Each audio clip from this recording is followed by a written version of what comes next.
Today's show is sponsored by ExpressVPN. Thousands of my listeners have already secured their network data. Join them at expressvpn.com/Ben. Well, it is highly unlikely that Donald Trump is actually going to be arrested today. Donald Trump suggested over the weekend that he was likely to be arrested, or at least indicted, on Tuesday. But apparently the grand jury in Manhattan only closed testimony on Monday night.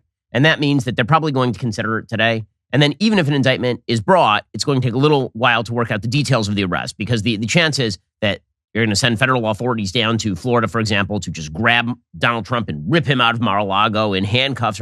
That's not what's going to happen. What is likely to happen if Donald Trump is indeed arrested is that he's going to work out the details of the arrest with his lawyers so that he can present himself for the arrest. And you saw the same thing with Steve Bannon. When Steve Bannon was arrested, he presented himself at the courthouse with his lawyers.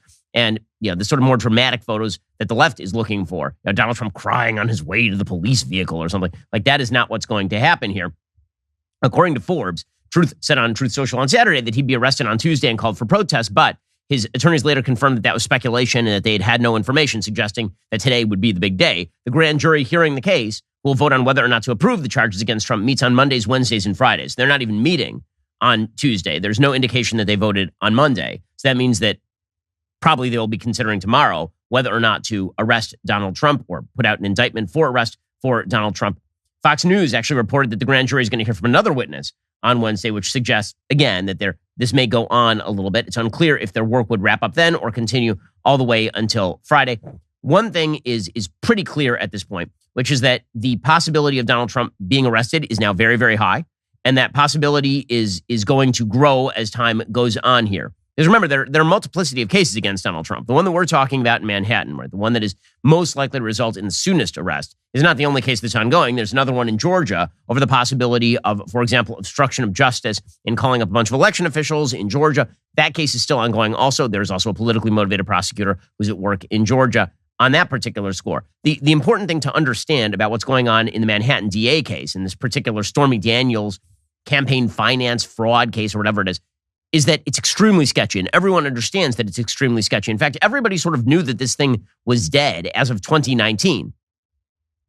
According to Politico, in 2021, inside the Manhattan DA's office, then run by Cyrus Vance, again, a dedicated opponent of Donald Trump, the Stormy Daniels saga was known as the zombie case. It was dead and brought back to life by Mark Pomerantz, who led the Manhattan DA's Trump investigation. When he started that job in early 2021, Pomerantz first dug into the hush money payments because he later wrote it was interesting and easy to understand, unlike the complex financial investigation of the Trump organization that he would later bring some prosecutions on for example, Alan Weisselberg. In 2018, prosecutors in SDNY, the Southern District of New York, unraveled the entire affair. They charged Michael Cohen with making illegal federal campaign contributions. And in the sentencing memorandum written after Cohen pled guilty, the Fed said that Cohen acted in coordination with and at the direction of Trump.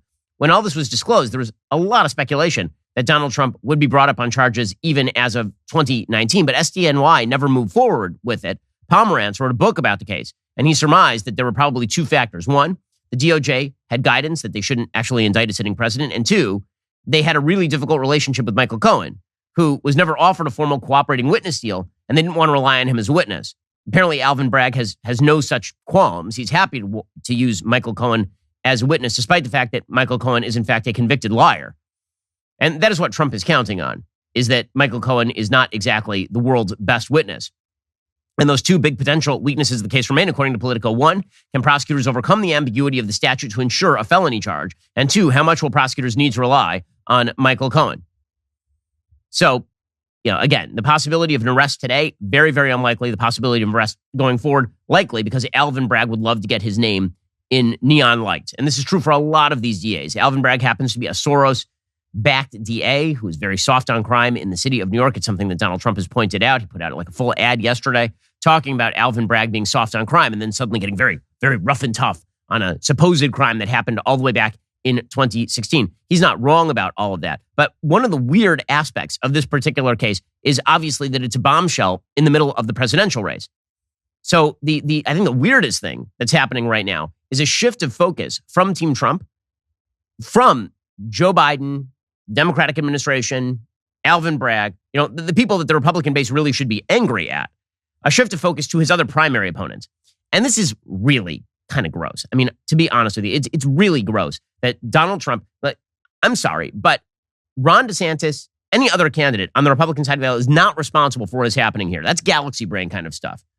There are a bunch of people who theoretically you could blame for the situation that Donald Trump now finds himself in. You could blame, at least in part, Donald Trump for allegedly having stooped Stormy Daniels while he was a married man and then having paid hush money in order to cover it up. You can blame Stormy Daniels for having shopped that story around endlessly. You can certainly blame Alvin Bragg for bringing what appears to be a frivolous case against Donald Trump. How that turns into other Republican candidates are on the hook for Donald Trump's activities or the targeting of Donald Trump is beyond me. And by the way, the other Republican candidates who've been asked about it have universally sided with Trump against Alvin Bragg. But I guess the idea is that Donald Trump has the capacity to call on all other Republicans to defend every aspect of his behavior, while simultaneously Donald Trump tries to take a knife to all the other Republicans in the race, which is a very, very strange dynamic. We'll get to more on that in just 1 second. First, let us talk about the fact that you are paying too much money for your cell phone coverage, because you are. Don't fall for those free phone deals from Verizon, AT&T, or T-Mobile. It's just another trick to lock you into a long-term contract that'll cost you a fortune every month. Instead, get a brand new iPhone 12 from Pure Talk for just $12 a month. With Pure Talk's $30 plan, there's no contract and no interest. You can cancel or leave at any time. Get a new iPhone 5G service, cut that cell phone bill in half with Pure Talk. I'm a Pure Talk customer. I do all my business calls on Pure Talk. You can switch over really, really quickly. It takes as little as 10 minutes at puretalk.com. And you can enter promo code Shapiro to save 50% off your very first month of coverage. Choose from a variety of unlimited talk and text plans with plenty of high-speed data, all backed by 100% money-back guarantee. Pure Talk saves the average family over $900 a year. There's no contract, no hidden fees, no hassle. Head on over to puretalk.com, enter promo code Shapiro, save 50% off your very first month of coverage, and get an iPhone 12 for just $12 a month. That's puretalk.com. Promo code Shapiro. Pure Talk is simply smarter wireless. Restrictions apply. See site for details. Again, check them out at puretalk.com. Enter promo code Shapiro. Save 50% off your very first month of coverage. Okay, so Donald Trump yesterday decided to focus his fire not really on Alvin Bragg, but on Ron DeSantis, which again is a very, very weird take. So Ron DeSantis had been pressured over the weekend to sound off about Donald Trump's claim that he was about to be arrested. And I said yesterday on the show, I do not think that it is the responsibility of any sitting politician, including members of Congress, by the way, to sound off on an indictment that has not yet happened. Typically, you don't actually sound off on an indictment until it comes down. Like, what happens exactly if you come out and you suggest that the indictment is garbage and hooey if you're an elected politician, and then there is no indictment? The grand jury says we're not interested in prosecuting Donald Trump, and now you've put yourself out over the line for a case that was never real based on rumors that Donald Trump tweeted into the ether. That's kind of a weird situation. But, okay, if you are going to comment, you probably are going to say precisely what all the politicians have said at this point, which is we're waiting to see all of the details, but there appears to be no rationale other than political motivation and targeting for Alvin Bragg to be going after Donald Trump. And every politician has said this, right? Speaker McCarthy has said this in the House. We've had various senators say this. And now finally, Ron DeSantis, who is being pressured by Team Trump. Again, the game that Trump is playing campaign-wise, forget about the legal, because the legal is going to handle itself. Team Trump is going to win that case, I think, because, again, that case is extremely weak. But the political here is somehow to refocus the Republican public, the conservatives who are voting in the 2024 primaries, on his opponents. And that's such a weird take. Again, it's such a weird, this whole thing is about Donald Trump. It really is not about any of the other Republicans. The only thing the other Republicans should be pointing out, just in terms of national politics, is that this appears to be political targeting, and political targeting has become part and parcel of Democratic politics, and it's really ugly. And it is, in fact, authoritarian to be selectively prosecuting people that you do not like, right? That's the only thing that Republican politicians should be saying. So finally, Ron DeSantis commented on this yesterday, and here are the things that Ron DeSantis said. He started by saying that he's not going to get directly involved in a crisis manufactured by the Manhattan DA. It's like, I'm not going to follow the bouncing ball just because the Manhattan DA wishes for us to follow the bouncing ball.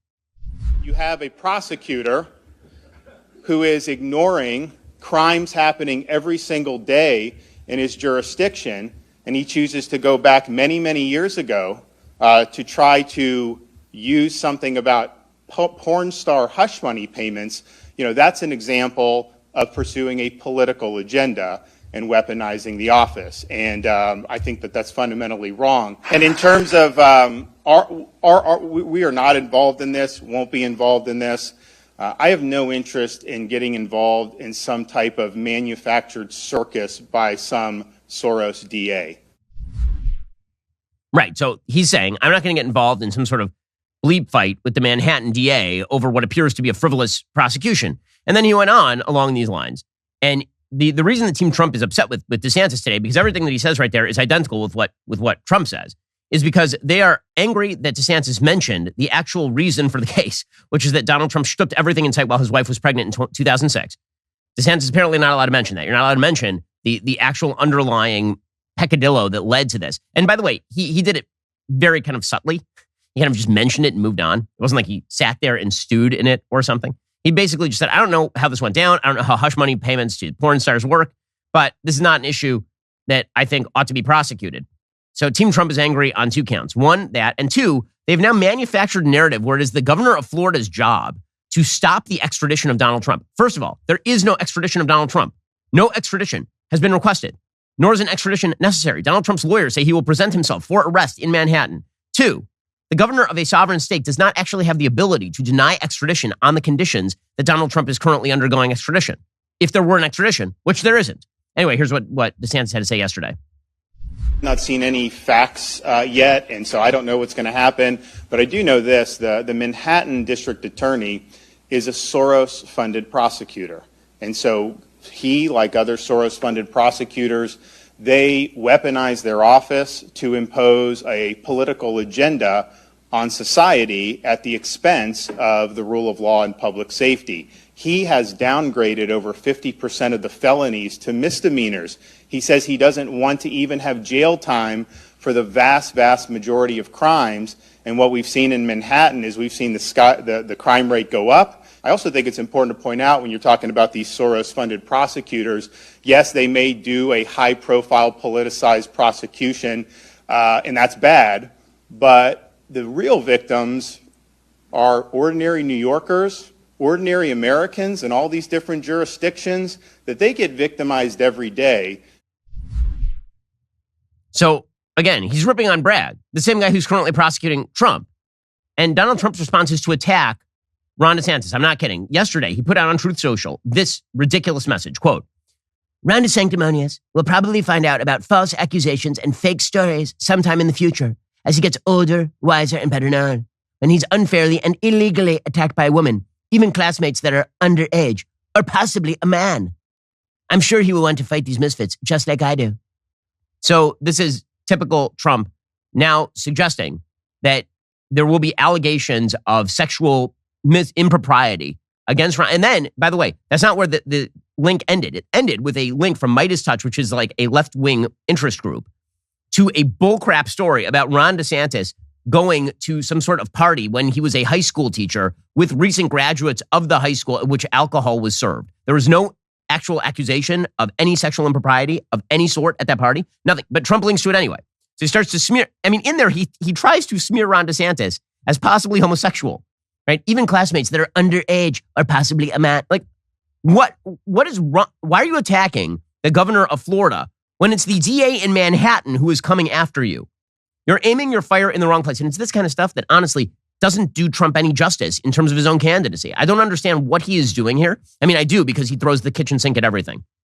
And that's all he is. He's just the wildest kid in your high school class, the one you never wanted to get into a fight with, because it might start off as a fight, and then you never know. The guy might just pull a knife and start trying to cut you. That's who Donald Trump is. He does not fight like anybody else. He has no limits whatsoever. But then he insists that everybody else use the Marquess of Queensberry rules. This is the game that Donald Trump plays in terms of his campaigning. He insists that Ron DeSantis never mention the underlying rationale for any of what's going on right now. You can't mention storming down. You can't mention the fact that he was stripping these. You can't mention hush payments, which is the entire issue here, legal or not. That was the original issue. You're not allowed to mention that because that would be improper.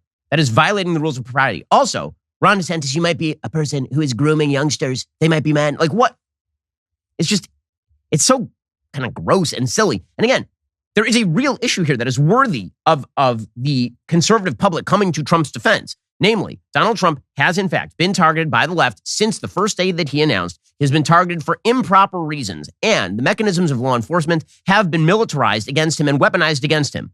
They have been, whether you're talking about the garbage Russia collusion investigation or whether you're talking about this Alvin Bragg prosecution. But you know who's been saying that? Ron DeSantis, the guy he's currently attacking. It's an absurdity. In just a second, we'll get to the question of whether Ron DeSantis could, quote unquote, block extradition. The answer, by the way, quick answer is no. We'll get to that in a moment. First, as you may have noticed, the economy is under a lot of stress right now. Your skincare routine does not have to be. Genucel is dedicated to helping you through these trying times. To prove it, they're offering over 70% off their most popular package. Plus, for the first time ever, Genucel is including both the Ultra Retinol and Dark Spot Corrector with every purchase of their most popular package. Do not miss out on this fantastic deal just in time for warmer days ahead. Genucel's Ultra Retinol contains a powerful retinol alternative safe to use on your skin in the summer sun. Their Dark Spot Corrector helps reduce the appearance of dark marks and sunspots. Right now, you get them both in Genucel's most popular package.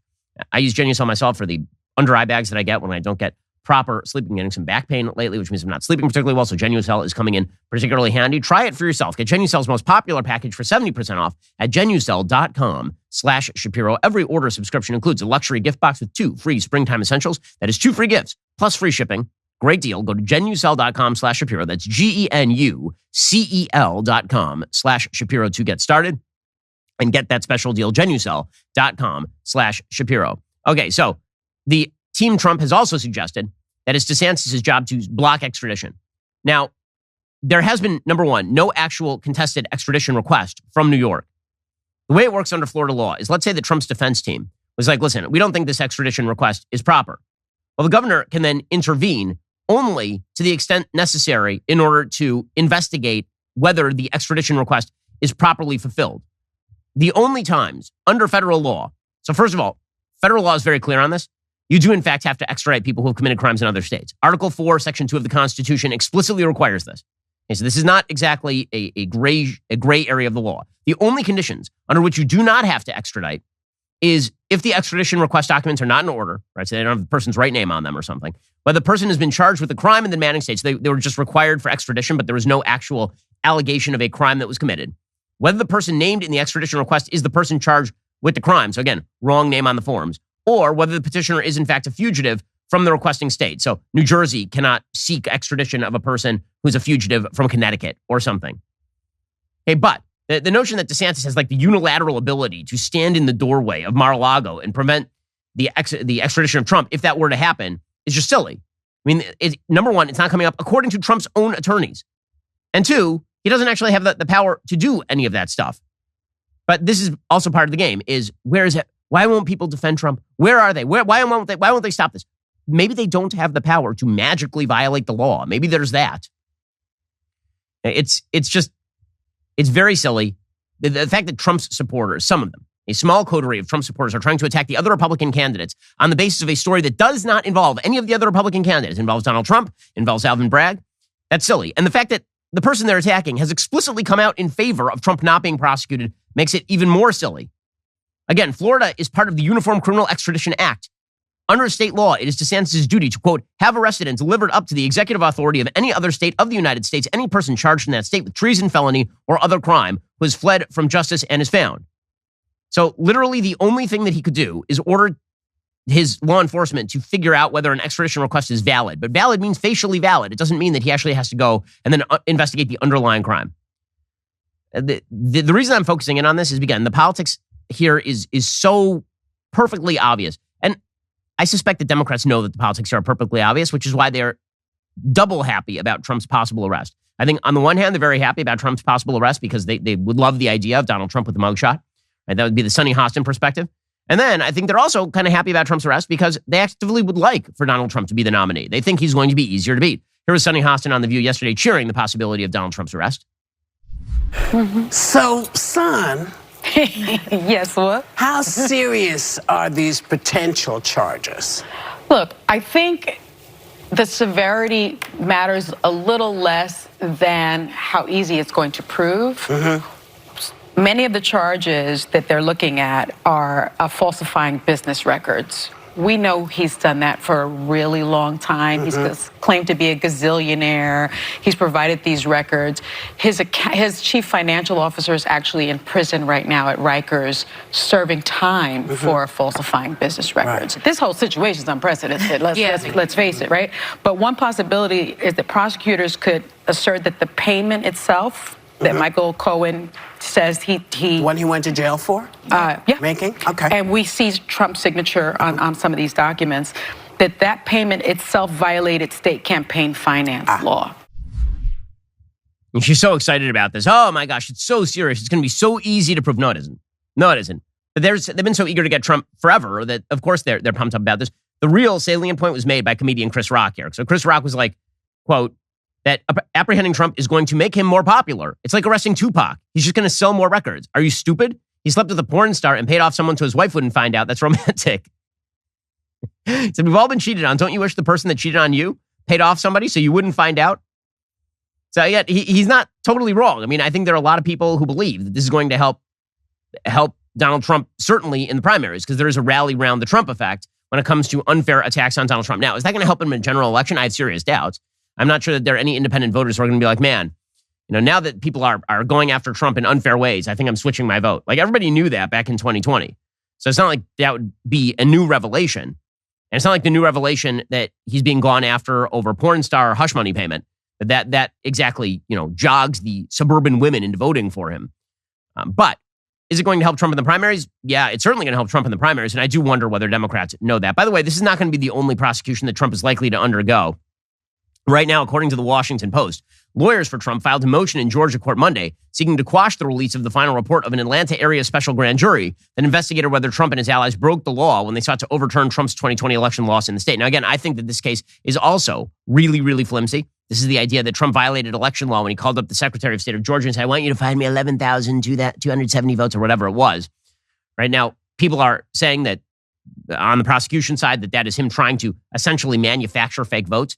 But the reality is that Trump could have convinced himself that he won Georgia. I mean, he obviously has. And so he's like, well, all I need to actually win the state is that number of votes. And I know that number of votes exists, so just go find them. Right? That wouldn't be illegal. It might not be something that you like. It might not be something pretty, but it certainly wouldn't be illegal. The motion filed in Fulton County Superior Court also seeks to preclude the use of any evidence derived from a special grand jury investigation, claiming it was conducted under an unconstitutional statute and through an illegal and unconstitutional process that violated Donald Trump's due process rights. Now, again, they're attempting to essentially make sure that Fulton County District Attorney Fani Willis, a Democrat, can't prosecute Trump. It is very, very likely that Fani Willis will attempt to prosecute Trump. They're trying to recuse Willis's office. Willis is a Democrat. So this is not going to be the first, this is not going to be the last case, the one in New York, that Trump is likely to face along legal lines. The current filing includes 7 pages of citations and nearly 40 media interviews given by Willis. This is the filing from Trump's team saying that Willis should be essentially recused from the case. We'll get to more on the Georgia case in just one second, because, of course, all of this tends to upend the presidential race. First, with everything going on in the world right now, it is hard to get a good night's sleep. And let's face it, I need a good night's sleep. So do you. This is why you should have a mattress made just for you. It's why I rely on my Helix Sleep mattress. Helix is a premium mattress brand that provides tailored mattresses based on your unique sleep preferences. The Helix lineup includes 14 unique mattresses, including a collection of luxury models, a mattress for big and tall sleepers, even a mattress made just for kids. I've had my Helix Sleep mattress for years at this point. It is extremely comfortable because it was made just for me. It was also personalized so that my wife has her preferences on her side of the mattress as well. Helix has a sleep quiz that matches your body type and sleep preferences to the perfect mattress, because why would you buy a mattress made for somebody else? I took that Helix Sleep quiz and I was linked with a firm and breathable mattress model, and that is precisely what I need. Otherwise, things go wrong for me. Helix has a 10-year warranty. You get it tried out for 100 nights risk-free. They'll pick it up for you if you don't love it, but you will. Helix has over 12,000 5-star reviews. Their financing options, flexible payment plans make it so a great night's sleep is never far away. So right now, go check them out. Helix is offering up to 20% off all mattress orders plus 2 free pillows for our listeners. It's their best offer yet. Go to helixsleep.com/Ben. Again, helixsleep.com/Ben. Okay, so Donald Trump again facing down the possibility of charges in Fulton County.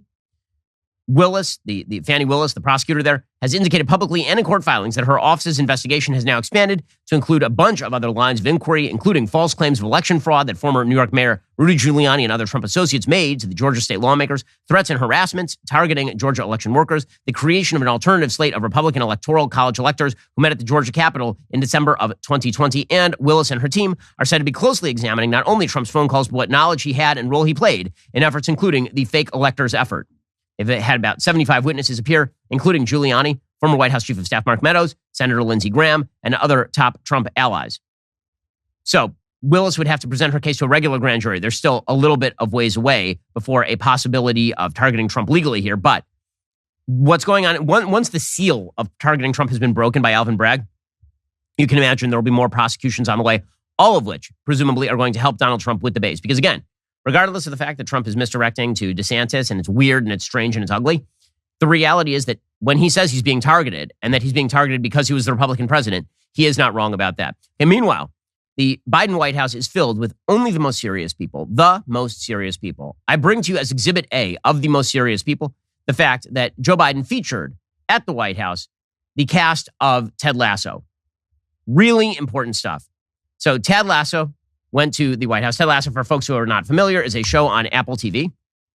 And that show on Apple TV, it was kind of cute the first season, kind of decline in quality. The second season, third season so far is not particularly good. In any case, the entire brand of Ted Lasso is sort of like this can-do, optimistic spirit. And so they brought in the Hollywood stars to apparently try to pitch mental health. Now, again, I'm all for people taking care of their mental health. I think that that is very important. But bringing in Jason Sudeikis and the other cast members from Ted Lasso to meet Joe Biden and Jill Biden at the White House to discuss the importance of mental health. These are the most serious people. The Biden administration has made mental health a priority, according to the White House. The president's, quote, strategy is focused on training more providers, making care more affordable and accessible, and creating healthier and safer communities. And all of this obviously requires you to bring in the stars of a show that has just had its latest season released on Apple TV. That it was necessary. I mean, if you're going to promote mental health, what you do is you go get one of the biggest shows on TV and then you bring in all the stars and you put them in the White House briefing room. It's real weird. Again, it's strange. Biden on Sunday tweeted a photo of the Oval Office with the word "believe" taped above an entryway, which is a nod to the show Ted Lasso. Above Ted Lasso's office, he's a coach of an English soccer team. He's an American football coach who ends up as an English soccer coach, and he tapes the sign "believe" above his office. So Joe Biden actually tweeted a photo of the word "believe" above the Oval Office, and then the word "tomorrow." Wow, just amazing stuff. They're so serious, guys. We should take them so seriously. Here was Ted Lasso, Jason Sudeikis at the White House speaking about mental health. Not somebody who's like an expert in mental health, an actor who plays somebody who's not even an expert on mental health.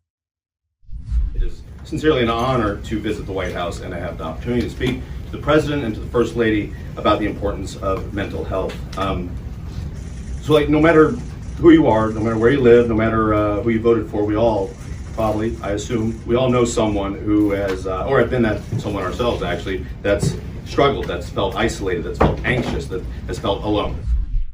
I mean, all of that is perfectly fine. Also, why is Jason Sudeikis at the White House along with the entire cast of Ted Lasso flanking him? I'm very confused as to what this has to do with the elected government of the United States. Remember that time that the elected government of the United States was supposed to be humble, small, non-celebrity oriented? And this is always what's driven me crazy, is that everybody on the left's like, you elected a celebrity president in Donald Trump. You took a guy from The Apprentice and you made him president. Yeah, you guys elected a first-term senator from Illinois because he was good on TV. That's what you guys did. You decided that he was good on TV, and then you turned him into a celebrity. And now he has a Netflix deal and a deal from Spotify and all the rest.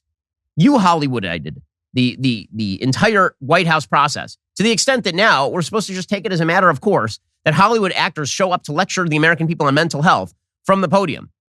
It doesn't matter what they're saying. The very imagistics here are absurd. It became even more absurd, however, when Karine Jean-Pierre, world's most untalented press secretary, then took the podium.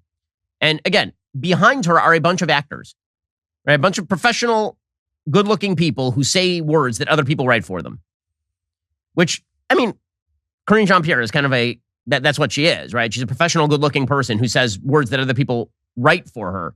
But we're supposed to pretend that she's a great intellectual. Anyway, she is then harangued by a White House reporter from News Africa. The guy's name is Simon Atiba. And he starts haranguing her, why won't you answer my questions? And she gets more and more angry at this. Because how dare you humiliate the White House press secretary in front of the actors? So first of all, let me just explain something to you. Actors are some of the most confused, weird, strange, egotistical, and least serious people on planet Earth. I lived in Hollywood for years. I know many, many actors. They are, as a class, not the most serious human beings. You'd be hard-pressed to find anybody who would argue otherwise, including actors. But apparently, we're supposed to be just abashed and ashamed that a reporter would dare to demand that Karine Jean-Pierre call on him at a White House press conference in front of the actors. How dare you humiliate this White House in front of the greatest people in our society, the actors from Apple TV's Ted Lasso? We are now beyond parody, folks. There's no more. And by the way, this will never appear on SNL because even though it's hysterically funny and absurd on its face, SNL only makes fun of Republicans. So the fact that you now have a White House press secretary who's acting ashamed that a White House press person is asking her a question and she doesn't want to be asked a question. And how dare you humiliate me in front of these very important actors on a sitcom. Yeah, man. It's just amazing stuff here. Right, you're right. You're here for me. Refer me. No. No, that's not. We're not doing this. We're not doing this. We're not doing this. We're not doing this. From across the room. You've been discriminating against me and discriminating against some people in the briefing room.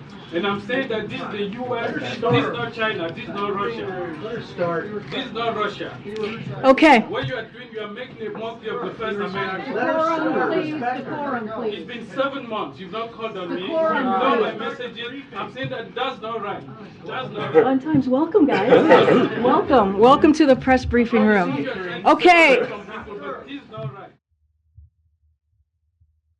Well, I mean, I do love all the white actors up there. There's one black guy and there's a bunch of white actors, and they're like, man, I can't deal with this black reporter. He's Cameroonian. I can't believe that he's actually asking her a question. It's so terrible. It's so terrible. And then the AP's Zeke Miller got up and apologized to Karine Jean-Pierre for the incident. Apologized on behalf of the press for the incident in which she was humiliated in front of the actors. In front of the actors, guys. It's so okay. Can I just explain something? She is a taxpayer-funded employee. We pay her salary. I do not pay her salary so that she can stand up there and be feted by a variety of actors. That is not her job. Or so that she can present a comedy cavalcade behind the podium. We pay her so that she can lie on behalf of the President of the United States, because that's what she does professionally. And so that she can answer, more seriously, questions from actual reporters. So why is it suddenly a crime for the reporter to say, you have not allowed me to ask a question in a long time? But he did it in front of actors, and so it's real bad. First, a quick moment of personal privilege here. I just want to express our apologies to the press corps, to the folks watching at home for the display we saw earlier. Our responsibility is to them. We're here to ask questions on their behalf, to hold their government accountable, because they can't all be here. This isn't about us. Beyond parody. We're here to hold the government accountable. And the way that we hold the government accountable, says Zeke Miller of the Associated Press, is by not asking you any questions in front of the actors. That's how we hold you accountable, is by yelling at the reporter who is actually trying to get a question answered. That's how we hold you accountable, is by kissing your ass, because we would never want the ugly spectacle of you having to answer a question in front of Jason Sudeikis and a bunch of rando no-name actors that nobody's ever heard of inside the United States until Ted Lasso premiered about a couple of years ago. Slow clap for both the press corps and for Karine Jean-Pierre and our entire federal government. They are just amazing at everything.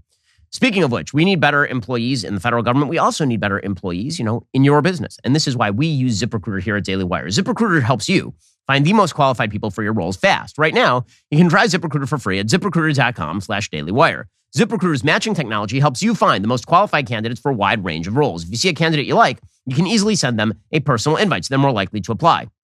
Their user-friendly dashboard makes it easy to filter, review, and rate your candidates all from one place. See why the majority of employers count on ZipRecruiter. 4 out of 5 employers who post on ZipRecruiter get a quality candidate within day one. Use my exclusive web address to try ZipRecruiter for free. Go to ZipRecruiter.com/DailyWire. That's ZipRecruiter.com/DailyWire. ZipRecruiter is indeed the smartest way to hire.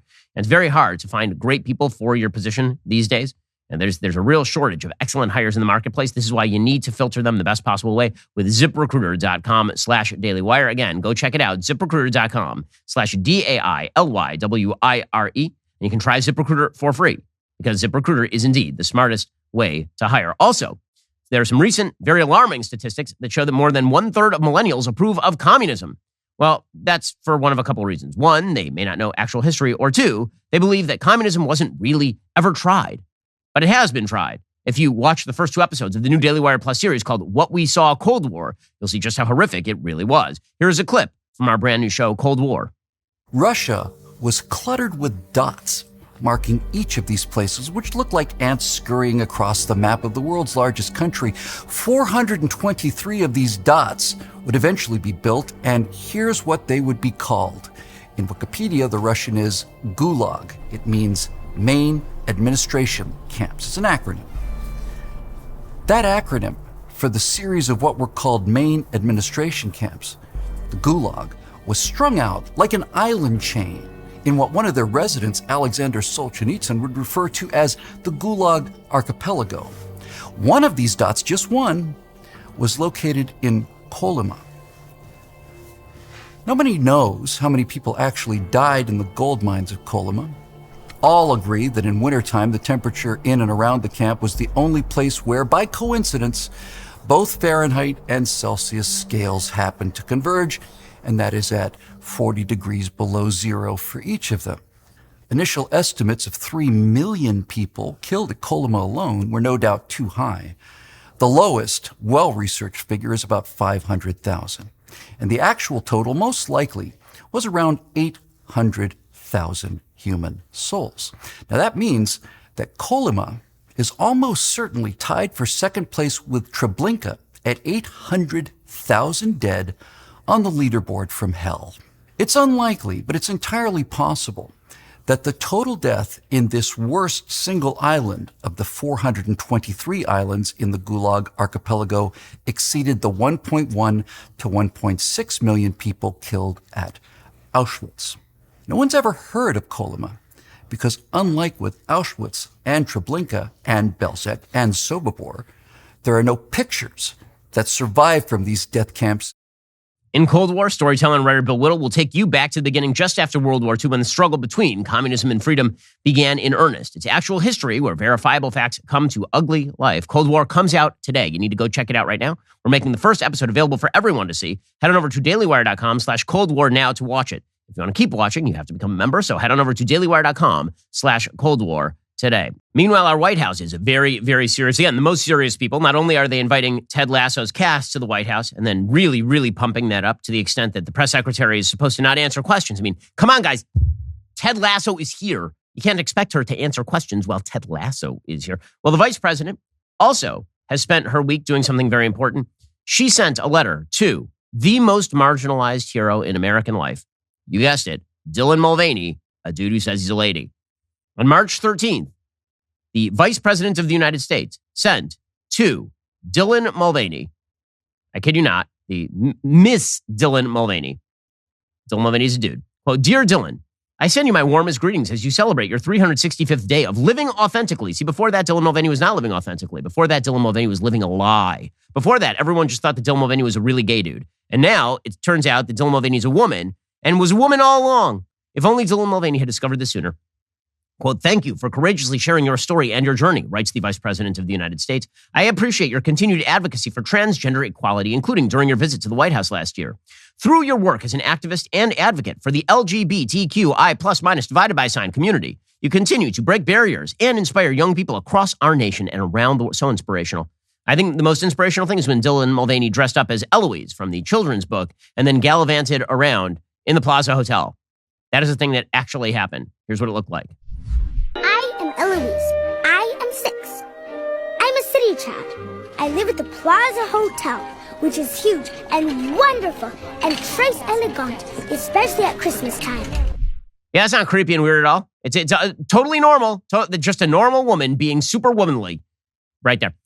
The vice president continues, quote, "While we have made incredible progress from advancing marriage equality to enacting historic protections for trans people, the fight is far from over. Our administration stands with the LGBTQ+- divided by sign, happy face emoji, poop emoji community in the ongoing struggle for true equity and equality and against hate and discrimination in all forms.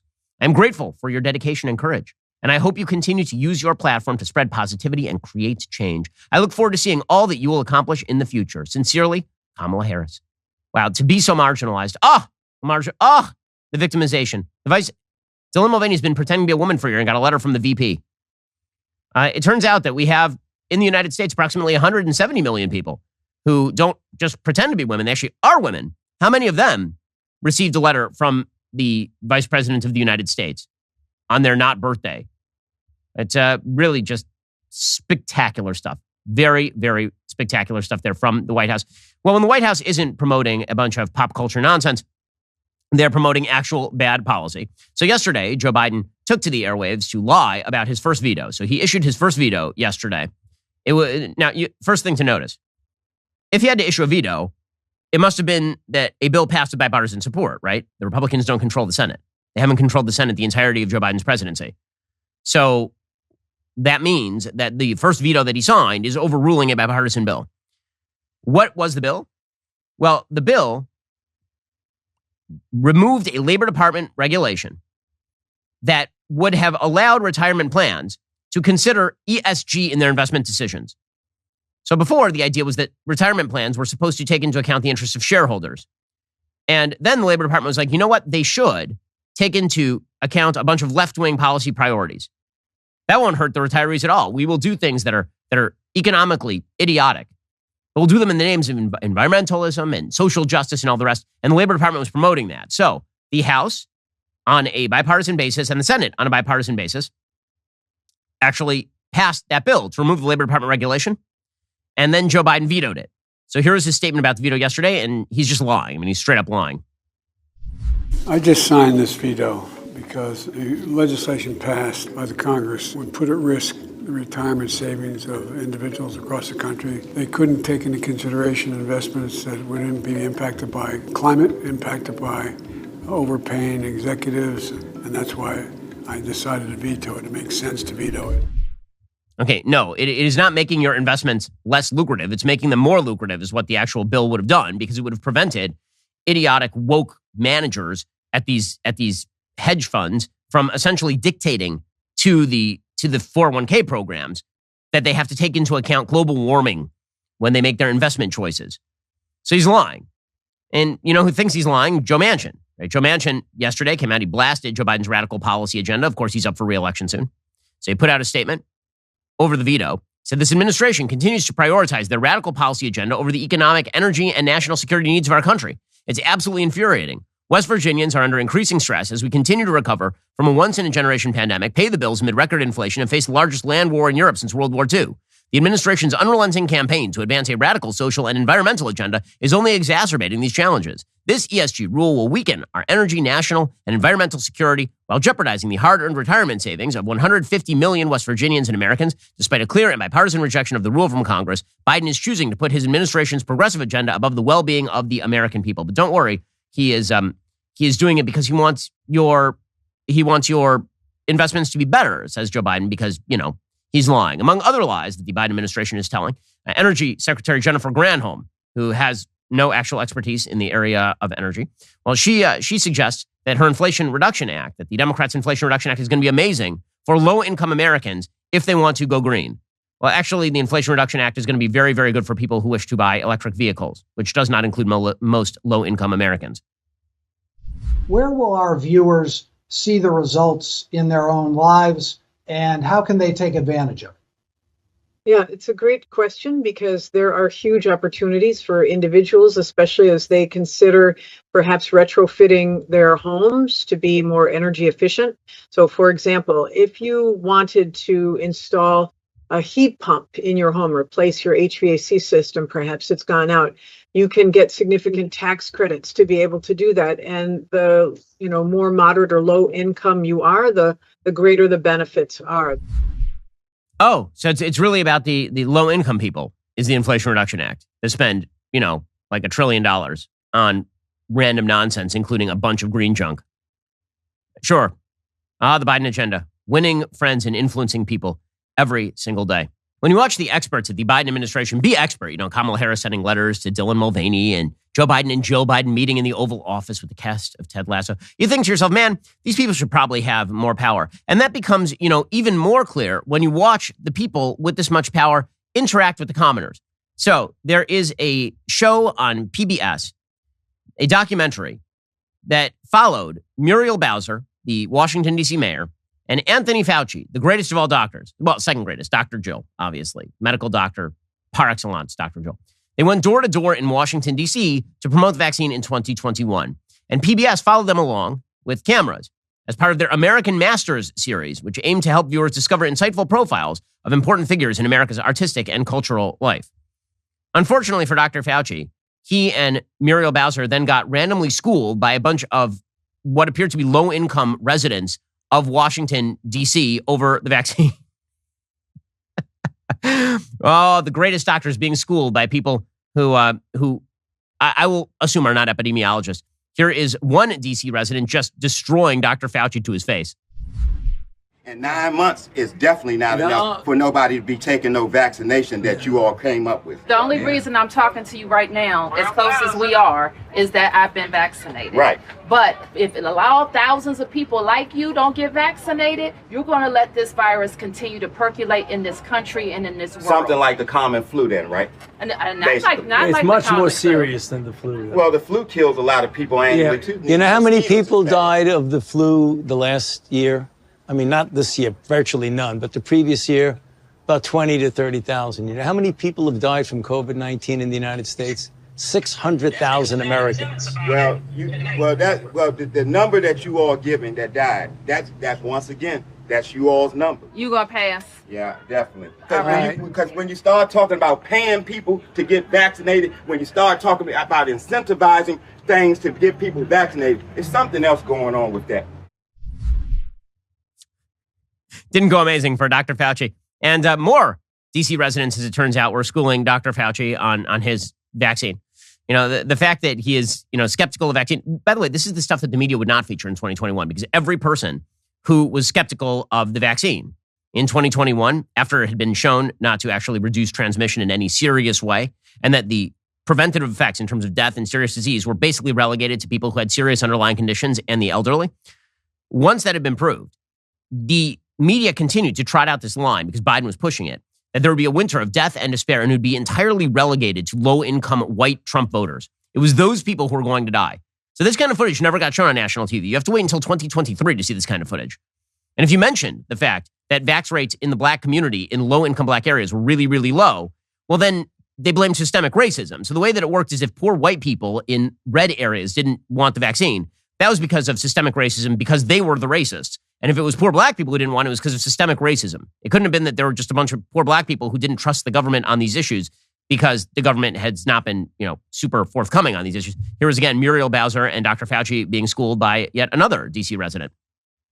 You guys doing with vaccine? I haven't gotten it yet. I'm waiting for them to be able to. Oh, you should get it first. Okay, that way you won't give it to them. Oh, I thought I would give it to them as I get it. No, not at all. In fact, we got to get you vaccinated so that if you were to get infected, you could pass it on to them. So you're actually protecting your family by getting it vaccinated. Well, I heard that it doesn't cure it and it doesn't stop you from getting it. No. So on the very, very, very rare chance that you do get it, even if you're vaccinated, you don't even feel sick. Okay, so the case that she's making, which is that it does, he's literally encouraging small children to get it, not to pass it, which, as it turns out, was not correct. It just wasn't. But, amazing job by the federal government, as always. My favorite part here is that Dr. Fauci, in the middle of this particular special, then says it's the red states that are keeping the pandemic smoldering. The red state, there's literally footage of them going around a poor area in Washington, D.C., where the residents are all like, nah, not interested. And he's like, who's doing this? White Americans in Kentucky. Weird, because I'm spotting a lot of people of a lot of various races and demographics who weren't super hot on Dr. Fauci's advice. What are we going to do about those other states? Oh, my God. They're going to keep the outbreak smoldering in the country. It's so crazy. They're not doing it because they say they don't want to do it. They're Republicans. They don't like to be told what to do. Right. And we got to break that, unpack that. We got to break that and unpack that, he says right before talking to a poor black resident of Washington, D.C., who is almost certainly a Democrat, saying, I don't want to take it, and my family's not getting it either. There's no politics whatsoever, guys. No politics whatsoever. It's just the science. It's just the science. Speaking of just the science, the UN has a brand new report out. They've updated it because it's 10 years later, and we have not yet seen, the world completely implode. The UN has another report saying world is on brink of catastrophic warming. Best meme on this that I saw was the meme of Matthew McConaughey from Dazed and Confused. The famous line from Dazed and Confused where he says, the thing I like about high school girls is I keep getting older, but the high school girls, they keep staying the same. Right? So this is how it works with the UN. Right? That we keep getting older, but the headline just keeps staying the same. 10 years till end of world. And then it's like 10 years later, like 10 years till end of world. So according to the Washington Post, the world is likely to pass a dangerous temperature threshold within the next 10 years, pushing the planet past the point of catastrophic warming, unless nations drastically transform their economies and immediately transition away from fossil fuels. Well, bad news, it ain't going to happen. Sorry. I hate to be the bearer of bad tidings here for the environmentalist left, but the reality is the mass transition away from fossil fuels, that is not going to happen because the alternatives to fossil fuels simply are not nearly as effective. And that is particularly true in the developing world, but it happens to be true pretty much everywhere. The report released Monday by the UN Intergovernmental Panel on Climate Change found the world is likely to surpass its most ambitious climate target, limiting warming to 1.5 degrees Celsius by the early 2030s. Beyond that threshold, scientists have found climate disasters will become so extreme that people will not be able to adapt. Basic components of the Earth system will be fundamentally, irrevocably altered. Heat waves, famines, infectious diseases could claim millions of additional lives by century's end. Now, what they don't say in that part of the report is that those kind of specific predictions are very, very low confidence predictions. So they have kind of broad, whenever you read the IPCC reports, they have various levels of confidence that they announce. Right? They talk about assessed confidence, very low, low, medium, high, and very high. And so the way that they assess their various predictions is with these particular labels. So for example, if something is virtually certain, that would be a 99 to 100% probability. Very likely is 90 to 100%. Likely is 66 to 100%. More likely than not would be 50 to 100%. About as likely as not would be 33 to 66%. Unlikely would be 0 to 33%. There's some additional terms like extremely likely or high levels of confidence, right? These sort of terms, again, they have sort of percentages attached to them. Basically, the most scary sort of predictions are all the very low confidence predictions, right? Those are the ones that actually are the ones that the media tend to focus on, because whenever they say that there is something terrible that's going to happen in the future, of course, they can only say that with very low confidence. They have no clue, right? They can kind of tell general trend lines, but they can't tell you that there's going to be a giant heat wave in the American Midwest in 2045 with high confidence. You can't really say that sort of stuff, which is why that's not the sort of stuff that the media tend to report as the confidence level. So, for example, here's a low confidence report from the IPCC. Over the next 2,000 years, global mean sea level will rise by about 2 to 3 meters if warming is limited to 1.5 degrees Celsius, and 2 to 6 meters if limited to 2 degrees Celsius. That is a low confidence assessment. That sort of stuff is going to feature very, very prominently in the reports. You'll see a lot of medium confidence assessments. Again, medium confidence is not a high confidence. But those are all the stuff that is truly catastrophic is in the medium to low confidence area. All the high confidence stuff is like the world will get warmer. Okay. But that's not going to stop the media from essentially using this as an excuse to restructure the entire global economy. It is not a shock that yesterday Joe Biden warned that climate change could upend all the federal spending programs. According to the New York Times, a chapter in the new economic report of the president focuses on the growing risks to people and businesses from rising temperatures and the government's role in adapting to them. Administration economists said that reassessment should include a new look at climate adaptation implications of aid to farmers, wildland firefighting, and wide swaths of Medicare and Medicaid. So we're going to have to spend more money on Medicare and Medicaid because of global warming. I noticed that what you're doing is doing the thing you want to do and then claiming that global warming is the rationale for that thing. That is what I'm noticing. And you're doing it all in the name of to science, as per our usual arrangement. And these are the experts, and they are so expert. They have an appointment with Ted Lasso, so probably should, leave their afternoon free. Okay, time for some things I like and then some things that I hate. So things that I like, as I told you, I've now gotten into British TV because I've sort of exhausted the possibilities of American TV. Excellent show from about a decade ago. It's called Line of Duty. It's from BBC One. It's really, really good. It's really good. I've only seen season 1, but apparently all the seasons are good. Here's a little bit of the trailer. Don't sweat, lads. What do we got? Hijack of a transport by armed men wearing balaclavas. 3 police officers murdered in cold blood. The hijack required a police insider. My team will get to the root of anything. The root being what, sir?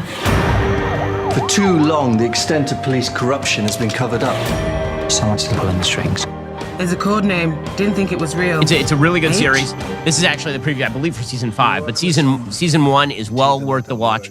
It's really well written. It's well acted, and it's worth the time. So you should go check it out. Line of Duty. I believe it's available on Amazon Prime, or you have to get that BritBox subscription that I was telling you about. Okay. Other things that I like. So I do like it when members of the left say the quiet part out loud. So they did that a little bit yesterday. There is a Georgia state representative, and this Georgia state representative named Lydia Glaze. She was talking about why it is that basically parents should have no impact on their kids' education. Now, she admitted in the course of explaining that she has been sending her own kids to private school, but she says basically parents are too stupid to decide what to do with their kids. You need the experts to do it. I see access as a problem. I see parents being able to direct their child's education, and they are already in the lower 25 percentile, meaning a lot of those parents did not finish high school and could not finish their own education. I am extremely concerned that we would put money in their hands and that entire piece of life in the hands of parents who are not qualified to make those decisions. So let me just get this straight. Parents are not qualified to make decisions about the education of their children, but we should definitely spend tens of thousands of dollars on social welfare programs where we put cash directly in their hands to make financial decisions. And also, we should make sure that every one of them votes. Okay, you're going to need to explain why all those things are true at the same time. Parents are too stupid to take care of their kids in terms of deciding where they go to school, but they're not too stupid to vote or to spend federal taxpayer and state taxpayer money. Can't have it both ways. Either parents are capable of agency, particularly when it comes to their children and the educations they receive, or parents are too stupid to basically function in society. But this is the entire shtick. The entire shtick is we like their votes because their votes empower people, apparently, like this person, Lydia Glaze. And we like to spend money on them because essentially we think that if we spend money on them, then they'll vote for us. But we don't want them to be able to move their kids around because if they do that, maybe they might get the distaste for this thing called freedom and responsible decision-making. We wouldn't want that at all. There are a lot of people out there who would like to keep citizens of the United States in thrall to the government and would like to use them as tools toward their own reclamation of power. Meanwhile, not abiding by any of the rules themselves. Again, Lydia Glaze says in this same clip, actually, that she sends her own kids and sent her own kids to private school. Okay, time for some quick things that I hate. So, things that I hate today. You know, I've talked about this before. I obviously spend a significant amount of time in Israel. I tend to go by the Jewish holidays every year. And as I've pointed out, the media never, ever cover the simple fact that if you are a Jew or perceived as an outsider and you drive into a Palestinian-controlled area, there's a high likelihood that you will be beaten or killed. And that is a very serious security risk. That if an Arab accidentally drives into the middle of Jerusalem, nothing happens. But if a Jew accidentally drives into the wrong area of East Jerusalem, that person could be murdered. And I've talked about this before. I've talked about the fact that when you drive into the so-called West Bank, into Judea and Samaria, that you are greeted by red signs that say on the side of the freeway, if you are a Jew or an Israeli citizen, do not enter this area. It's Palestinian Authority controlled. If you enter this area, we can't guarantee your life. So there was an amazing incident that happened in Israel. There's a city called Shechem. Okay, Shechem, or Shechem, as it's pronounced in English, is now an Arab city. It's a Palestinian Arab city, entirely controlled by the Palestinian Authority. And these German tourists had rented a car in Tel Aviv. Because they had rented a car in Tel Aviv, it had an Israeli license plate. They're not Jewish. They drove into Shechem, and they were promptly beset by a group of young thugs who attempted to beat the living hell out of them. Here is the clip, and then you can hear the German tourist explaining what happened. We felt very, very afraid. I felt really, really endangered. I did not know if I would go out there alive, because they had so much hate against us. Suddenly came out of the taxis and kind of surrounded us. And we tried to explain them in English that we are tourists, that we are from Germany, we are both not Jewish, so we are not a target for them. But they didn't understand. They didn't even listen really to us. They just screamed at us. And they started first to bump with their fists against our car. And then they took some traffic signs and rocks that they were throwing against us. Okay, so just to see, for those who can't see the footage, it's literally just a group of young Arab men who are grabbing rocks and stones and throwing them, smashing windshields, attempting to break windows to get at the people inside and physically harm them. Okay, now, the key line there is, we tried to tell them in English, we weren't Jews. We were just tourists. Like, let's just be real about this. The level of anti-Semitism in sort of commonplace Palestinian society is extraordinary. Like the tacit kind of acceptance of the world that if you are a Jew and you drive into an Arab area in the Palestinian Authority, that you will very high likelihood be murdered or at least physically harmed. And the rest of the world just kind of goes, oh, okay. And then has the gall to suggest that Israel is an apartheid state with a 20% Arab population, Arab party sitting in the Knesset, Arab judges on the Supreme Court and all the rest. The gall is really, really astounding. And of course, that's not going to get shown on the nightly news because It's not newsworthy. It's not newsworthy. The bigotry of low expectations, the soft bigotry of low expectations that extends to members of a population that will pull people out of a car and beat them for being Jews is extraordinary. Again, that's not all Palestinians. It may not be a majority of Palestinians. We don't know. By polling data, it may be a majority of Palestinians. We don't know that either. What we do know is that it is not safe to be a Jew in these areas. It is safe to be an Arab if you are in Israel. And yet that imbalance is never shown in the media. The idea is that there's some sort of moral equivalence. There isn't. There just isn't. As my friend Dennis Prager is fond of saying, when it comes to the Israeli-Arab dispute, if the Arabs put down their guns, there'd be a Palestinian state tomorrow. If the Israeli put down their guns, there'd be 7 million dead Jews. Alrighty, guys, the rest of the show is continuing right now. You're not going to want to miss it. We'll be getting into the latest on the economy. The Federal Reserve is going to have to make some hard decisions this week, plus the mailbag. If you're not a member, become a member. Use code Shapiro at checkout for 2 months free on all annual plans. Click the link in the description and join us.